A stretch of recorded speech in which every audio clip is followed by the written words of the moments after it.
आज हम आपको दिखा रहे हैं भारतीय हमारे उच्च न्यायालय इलाहाबाद के लखनऊ बेंच के हमारे सीनियर एडवोकेट सुरेश शुक्ला जी, जो हमको बताएंगे कि जो ये लॉकडाउन से बहुत 3-4 महीने से लोग पीड़ित हैं। आज समस्याएं इन पर ज्यादा आ गई हैं। बहुत से लोगों को बिजली की समस्याएं, ग्राहकर की समस्याएं, किसी को खाने पीने की समस्याएं, बहुत सी ऐसी समस्याएं जिससे मध्यम क्रम की रीढ़ टूटी नजर आ रही है। मैं बात करता हूं Shri Suresh Shukla, advocate, high court, Lucknow bench.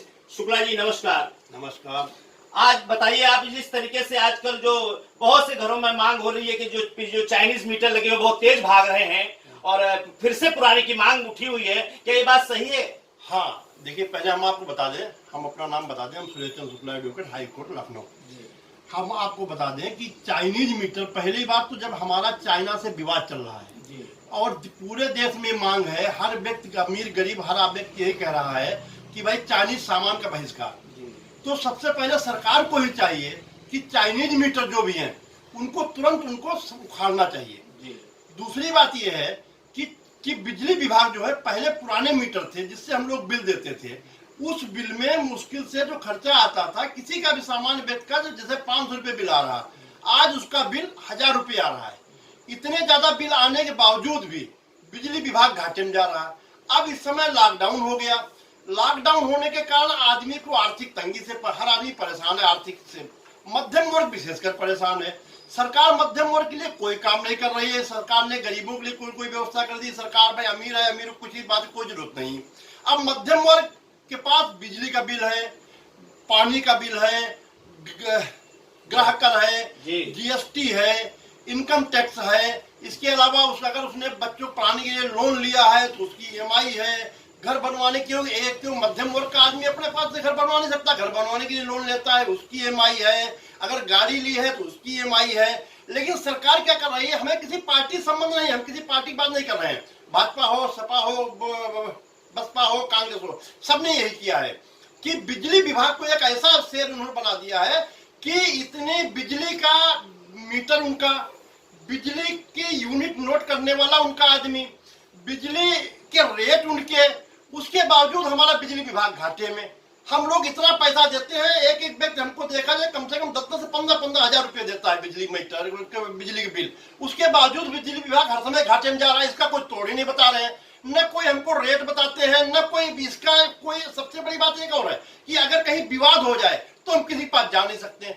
जाने के लिए बिजली विभाग के अधिकारी हैं जो वो आदमी का उल्टा खून चूसने के लिए तैयार है। अगर उनके पास कोई बिल सही कराने जाता है तो उसको सबसे पहले धमकी देते हैं, आपका 2 किलोवाट है, आपका होना चाहिए 5 किलोवाट। तो बेचारा बिजली बिल सही कराने बजाय वापस तुरंत घर वापस आ जाता है, भैया कौन अपना बिजली अपना लोड बढ़वा ले। देखिए, सही बिल्कुल कह रहे हैं शुक्ला जी की जिस तरीके से मध्यम वर्ग की रीढ़ एकदम टूट चुकी है और हर तरीके से कोरोना जैसे महामारी में वैसे भी 3-4 महीने से एक पैसे की भी किसी की आमदनी नहीं हुई और गरीबों को तो सरकार की तरफ से किसी को 1000 रुपए महीने और किसी को मुफ्त चावल राशन मिल रहा है और बड़े व्यक्तियों को बड़ी बड़ी तनख्वाहें मिल रही हैं और मध्यम क्रम की पूरी तरीके से रीढ़ टूटी है। और इस तरीके से वो कैसे अपने बिल जमा करे, चाहे बिजली का बिल हो, नगर निगम का बिल हो, जल निगम का बिल हो। ये आक्रोश होना वाकई जायज हमें नजर आ रहा है। हम जानना चाहेंगे कि वो ये घाटे में बता रहे हैं कि जब अभी सुरेश शुक्ला जी ने बताया कि जिस तरीके से उन्हीं के ही कर्मचारी मीटर को वसूली करते हैं, वही मीटर रीडिंग चेक करने आते हैं, वही बिल बनाते हैं, वही पैसा जमा करते हैं, तो घाटा किस तरीके से हो रहा है जरूर जानना चाहेंगे।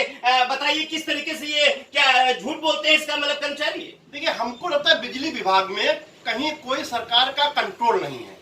अगर कंट्रोल है तो सरकार का भी इसमें इन्वॉल्वमेंट है। इसके जो भ्रष्टाचार होता है, कहीं के भ्रष्टाचार है कि जब आपका ही सब कुछ है, रेट आपके, बिजली मीटर रीडिंग आपकी, बिजली मीटर धीमे चले तेज चले, कोई कुछ कर नहीं सकता। एक बात और इसमें है, एक तकनीकी हमने प्रॉब्लम इसमें देखी है कि सबके मीटर घर से बाहर लगा दिए गए। घर से मीटर बाहर लगाने की वजह से मीटर धूप में गर्मी में रहता है और ये कहा गया गर्मी में मीटर जब रहता है तो उसकी स्पीड बढ़ जाती, इतनी स्पीड बढ़ जाती है। अगर हम उसका कंजम्पशन करते हैं 20 यूनिट का तो उसमें दिखाता है 24 यूनिट जी। इतना ज्यादा होने के बावजूद भी बिजली विभाग किस तरीके से घाटा जा रहा है हम नहीं समझ पा रहे, आज तक नहीं समझ पाए कि सब उनके हाथ में होने के बावजूद और सारी वसूली मध्यम वर्ग से।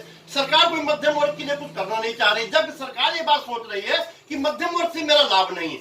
लेकिन सच्चाई ये है कि मध्यम वर्ग ही मध्यम वर्ग ये सब कुछ करता है भाई। मध्यम वर्ग बिजली बिल दे, मध्यम वर्ग टेलीफोन बिल दे, मध्यम वर्ग EMI भरे, मध्यम वर्ग क्या नाम GST भरे। मतलब मध्यम वर्ग मतलब ये नहीं कि जो 20 का ही गरीब आदमी नहीं है। मध्यम वर्ग व्यापारी भी है, मध्यम वर्ग किसान भी है, मध्यम वर्ग कर्मचारी भी है, मध्यम वर्ग क्या नाम जो प्राइवेट जॉब करता है वो भी है, मध्यम वर्ग ठेला खुंचा लगाने वाला भी है। तो सरकार की बात सोचनी चाहिए कि ऐसा नहीं कि मध्यम वर्ग से ही आपका खजाना भर रहा है, किसी गरीब खजाना नहीं भर रहा है, करोड़पति खजाना नहीं भर रहा है, मध्यम वर्ग खजाना भर रहा है। मध्यम वर्ग से खजाना भरता है। बताइए, देखिए शुक्ला जी ने बताया कि जो मध्यम वर्ग है इसी से सरकार का खजाना भरता है और सरकार को मध्यम वर्ग के लिए जरूर कोई न कोई ऐसी योजनाएं होनी चाहिए जिससे मध्यम वर्ग का भी परिवार सकुशल चले और वो भी अपना पेट पाल सके। आप देख रहे हैं राष्ट्रीय नवल टाइम्स लखनऊ की रिपोर्ट लखनऊ से।